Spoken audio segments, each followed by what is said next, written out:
Before we get into the review, I just wanted to say thank you.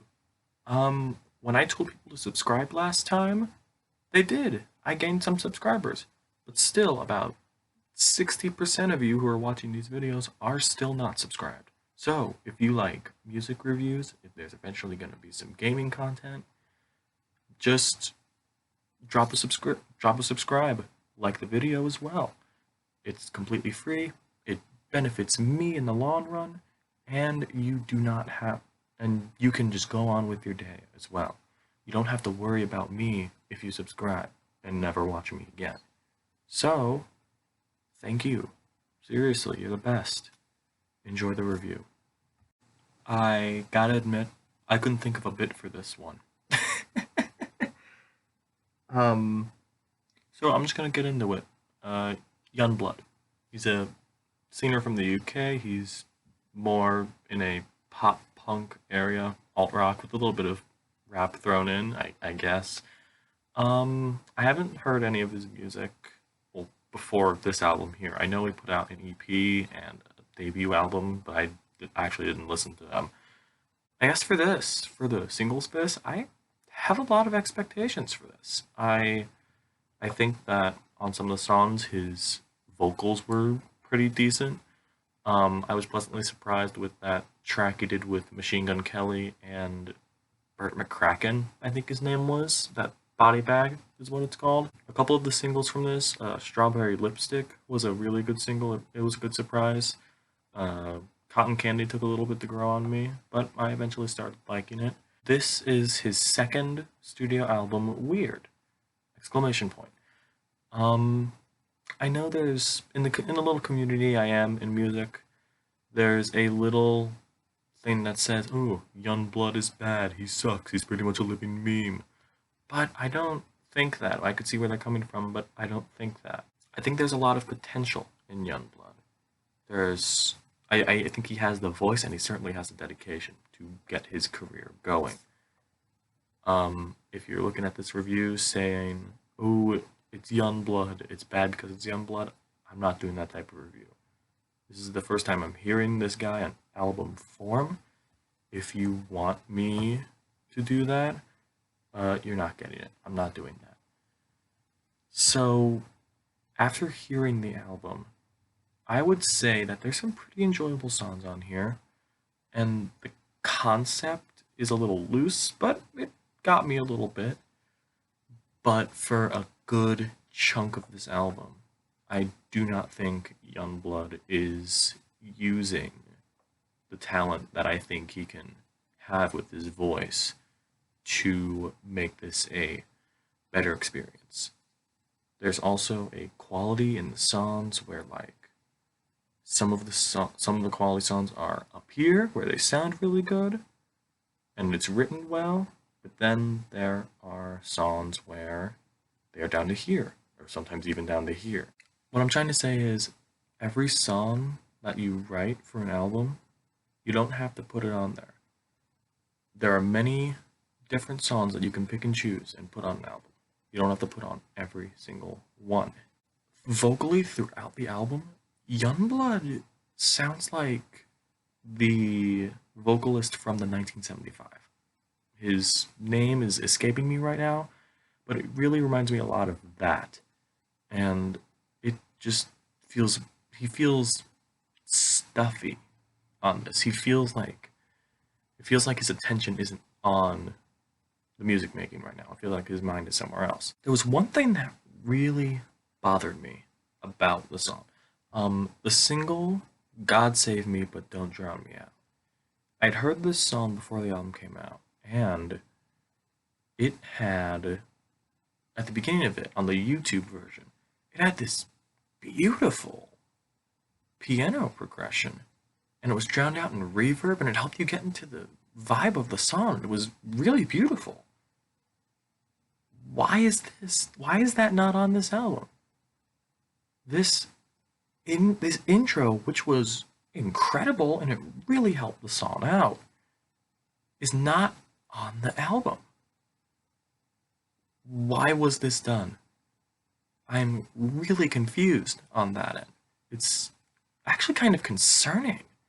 Did he, like, I may be looking into this too much, but did he cut it for commercial appeal? Because if it's for commercial appeal, why the hell did you do that, man? Like, like, if you kept that intro, this would by far be the best song on the album. And when you cut that out, it really suffers. And this is the center point of the big issue with this album to me. It's safe. It is really, it's a comfortable album. He doesn't go out of his comfort zone. I feel like this album was rushed in some capacity. Because he had said that he was working on this since December 2019. And with what I'm hearing from here, it just sounds like he finished it yesterday. Now, I'm not saying that any of the songs are bad. Because there are actually some pretty songs on here. That what was that song? Charity sounds like an Oasis song. Charity sounds like an Oasis song. I don't know why it reminds me of Oasis. The tracks Super Dead Friends and Ice Cream Man seem very underwritten, but everything else is either filler or just middle of the road pop punk.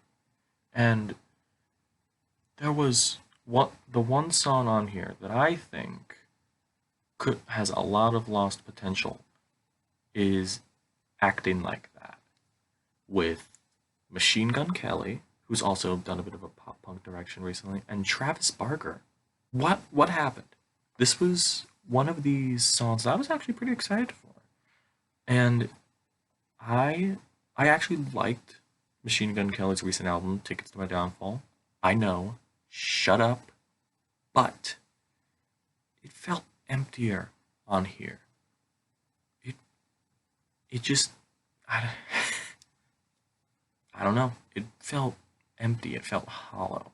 I guess if I had to wrap this up with a bow, I'd say that while it has some very good songs and overall like good talent, the good potential here, most of this misses the mark.